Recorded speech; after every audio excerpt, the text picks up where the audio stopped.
Pacino was abandoned all alone in the bedroom of an abandoned house in Camden, New Jersey, back in 2013. Extreme wounds covered his entire body. An animal control officer had found him and rushed him to a nearby vet. Things didn't look optimistic. However, the woman who was working as the vet tech that day, named Brittany Elder, knew better than that. In fact, the officers who brought him to the hospital said he was in really bad shape and was too aggressive to handle. But Elder knew she had to give him one more chance. When they brought him into the treatment room, they had him in a giant crate, Elder said. I opened the crate and he was cowering in the back and wouldn't come out, but I could see that he was all bloody and extremely wounded. They dumped him out of the crate and he fell into my lap because he couldn't stand. He was shaking and scared. His body was cold, skinny, and filthy. Elder sat on the floor with the poor guy and just held him for a little bit. Elder desperately wanted to help him and show him that he could still be loved. The vet and the animal control officers presumed that the dog had been used as a bait dog, given his horrible wounds. They were very expensive to treat, and the vet and the officers decided to put Pacino to sleep. However, Elder wouldn't let that happen. At one point, even though he was in so much pain, he looked up at me and licked my face, Elder said. It was at that moment I knew that this dog was not too aggressive and that I had to do something to save his life. I decided that I was going to take full financial responsibility for him, foster him, and bring him back to health, and figure out adoption stuff later. I just needed to do something, and quick. After taking full responsibility for Pacino, Elder made arrangements to clean him and his wounds. His severe injuries couldn't be stitched up. Therefore, the vet had to put dozens of drains around his body to avoid infections. After Pacino went through surgery, Elder and her boyfriend started preparing to take Pacino home.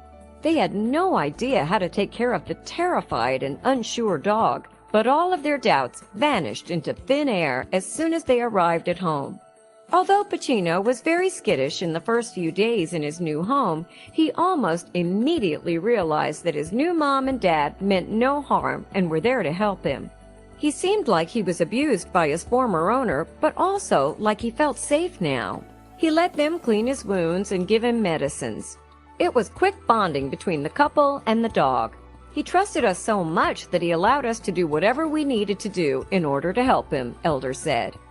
The poor dog had no idea how to behave like a normal dog, so the couple realized he didn't have the best life in the past.